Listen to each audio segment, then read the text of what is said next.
코로나19 관련 내용들 김수민 시사평론가와 함께 좀 더 짚어보도록 하겠습니다. 어서 오세요. 반갑습니다. 네, 어제 정부가 비수도권 지역의 사회적 거리 두기도 2단계 유지하면서 한 주 더 연장하겠다라고 밝혔습니다. 2단계가 연장이 된다면 고위험 시설 운영 중단도 다 유지가 되는 겁니까? 네, 그 고위험 시설로 기존에 분류가 돼 있었던 노래방이라든지 실내 집단 운동 시설이라든지 유흥주점 이런 곳들은 유지가 되는 건데 한 가지 예외가 있긴 합니다. PC방. 예, PC방이 지난 14일에 고위험 시설에서 제외가 됐거든요. 예. 그러면서 PC방은 2단계 거리두기에서도 그대로 이제 영업을 할 수는 있다. 단 음식은 또 판매가 안 예, 되죠. 몇 가지 조건이 있는데 음식물 판매가 안 되고요. 그리고 이제 뛰어앉기. 또 이제 만 19세, 뭐 지역에 따라서 차이가 있는데요. 만 19세나 만 18세 미만 출입 금지 이 정도로 이제 조건부로 영업을 할 수 있도록 해줬고요. 다만 이제 음식물 판매 금지가 되면서 이 PC방에서도 이것 때문에 매출이 줄었다라고 호소를 하고 있고 유통업체에서도 또 난색을 표하고 있어서 새로운 숙제로 또 남을 것 같습니다. 예. 이게 지자체마다 조금씩 기준이 다르다는 점을 좀 짚어야 될 것 같아요. 뭐가 다르냐면 광주하고 대전은요. 지금 유흥주점이나 노래방 이런 곳들이 영업이 가능하거든요. 사실 지금 광주는 시간 제한이 있긴 하지만 대전은 시간 제한도 없어졌기 때문에 오늘부터 지자체 상황이 지금 어떻고 추석 연휴로 수도권하고 인구가 많이 섞일 수 있는 상황에서 적절한 조치였다라고 어떤 의견들이 많이 나옵니까?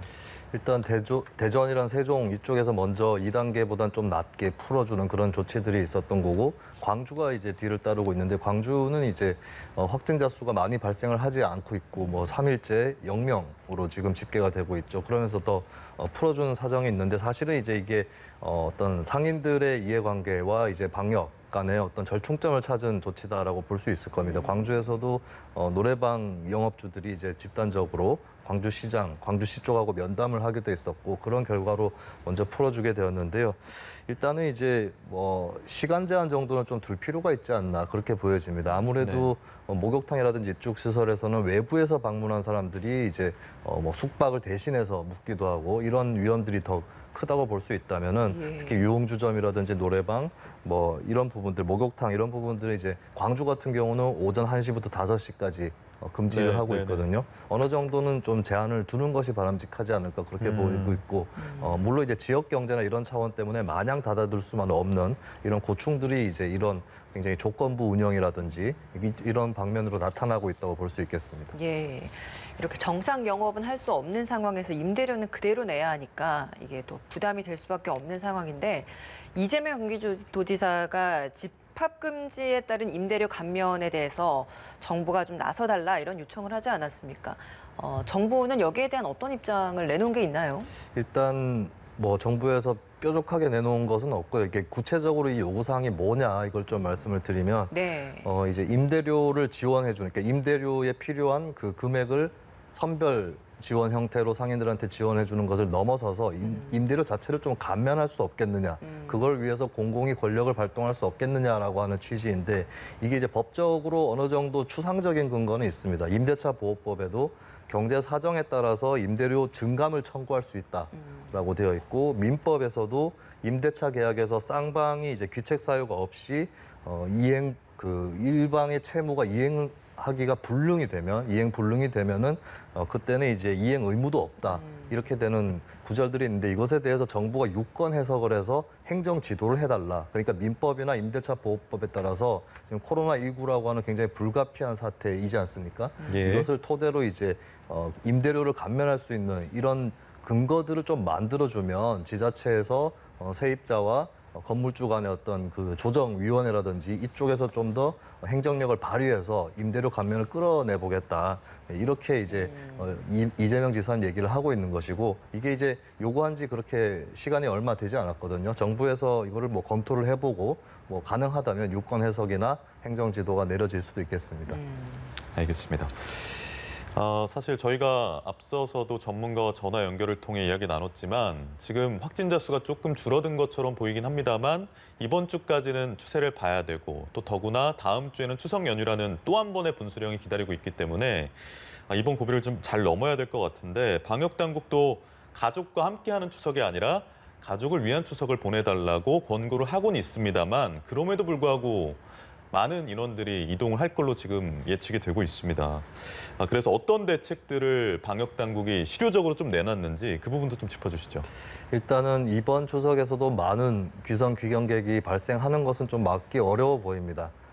뭐 역이라든지 또 버스 이쪽에서 예매한 그 비율만 봐도 상당히 높은 비중이기 때문에 일단은 방역 당국 입장에서는 그만한 인원들이 움직인다는 것을 일단은 인정하고 전제하고 대책을 세웠다라고 볼 수 있겠고, 이동 와중에 아무래도 감염 전파의 위험이 더 큰 곳, 이곳이 아마 휴게소가 될 것 같은데요. 네. 휴게소에서 실내 공간에서 취식을 하는 것을 금지하는 조치를 일단은 내렸습니다. 그래서 다 포장을 해서 밖으로 나가야 되고 야외 테이블을 쓸 경우는 다 칸막이를 투명 칸막이를 쳐두는 쪽으로 그렇게 대책을 잡았고요. 예. 그리고 예년에 실시가 되었었던 그 통행료 무료 정책은 이번에는 쓰지 않는 것으로, 특히 9월 30일부터 10월 2일까지 이 추석 연휴 3일 기간 동안은 유료로 전환하는 그런 방책을 내놨습니다. 정부에서는 귀성객을 30% 정도 줄일 수 있을 것이다라고 전망을 하고 있는데요. 일단은 이 수치를 자신하기보다는 그 이동 과정에서 있을 수 있는 위험을 낮추는 방향이라고 우리가 이해를 할 수 있겠습니다. 예.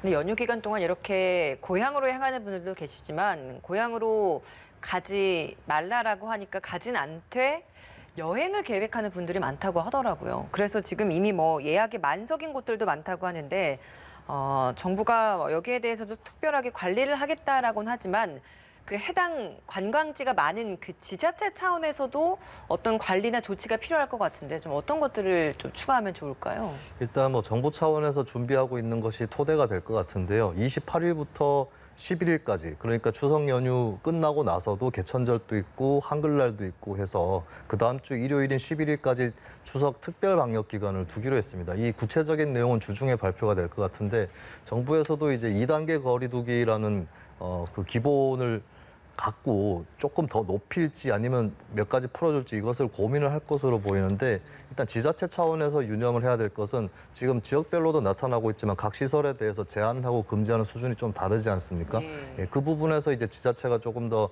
재량을 갖고 임할 수 있을 텐데, 특히 이제 다중이용시설이라든지 관광시설 이쪽에 이제 외부인이 많이 갈 수 있는 시설에 대해서는 섣불리 규제를 완화하지 않는 것이 좋겠다라고 방역 차원에서는 당연히 그렇게 결론을 내릴 수 있겠습니다. 알겠습니다.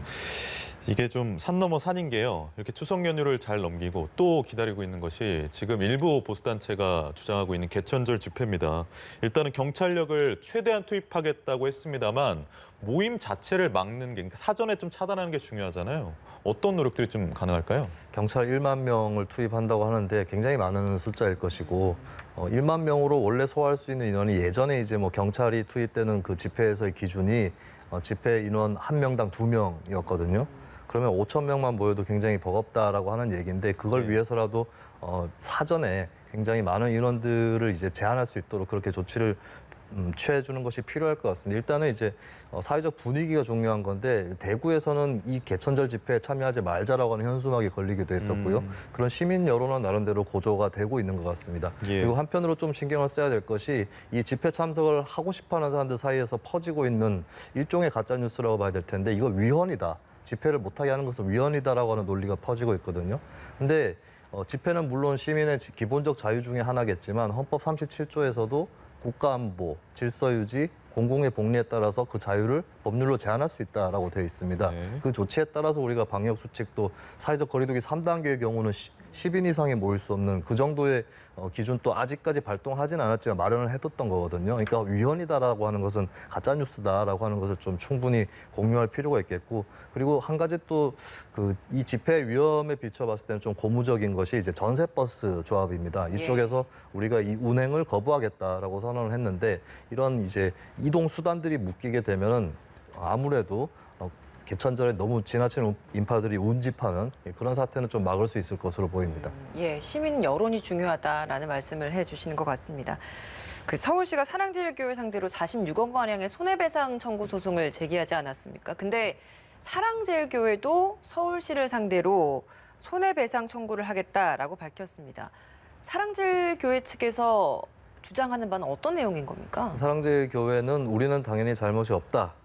이기 때문에 그것을 보여주는 제스처로서 맞소송을 당연히 준비를 한 것이고요.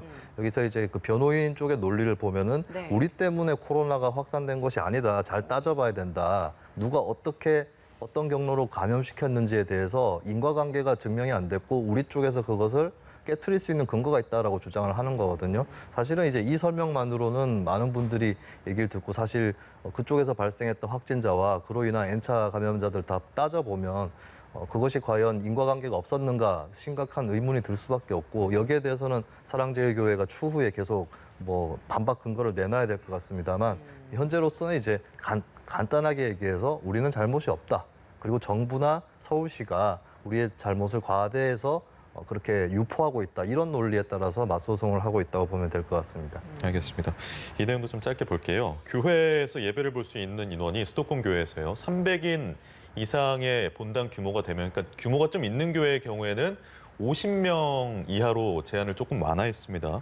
그 이하면 20명대로 유지가 됐는데 이게 좀 이른 거 아니냐. 왜냐하면 소규모 집단 감염이 교회를 통한 작은 교회에서 나온 집단 감염이 바로 지난주에도 발생했기 때문에 좀 규제를 풀어주는 것에 그 시기에 대한 아쉬움들이 일부에서는 제기가 돼서요. 어떻게 보시는지요?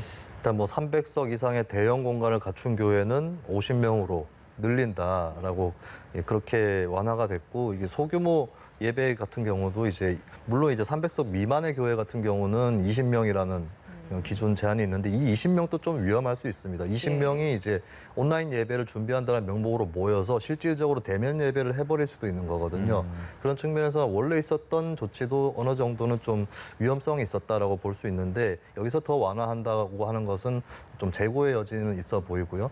우리가 잊지 말아야 될 것이 7월 24일에 교회 소규모 모임들 풀어주면서 다시 확산세가 시작되는데 좀 이바지한 부분들이 있습니다. 그런 부분들을 봤을 때 교회에서의 많은 그 압력이라든지 이런 것들이 뭐 정부나 지자체를 좀 곤혹스럽게 하는 것 같은데 다시 말씀드리지만은 이제 신자들의 건강을 위해서라도 당분간은 좀 방역에서 어느 정도 옥죄어 줄 필요가 있다라고 보여집니다. 예, 알겠습니다. 김수민 시사평론가와 함께했습니다. 고맙습니다.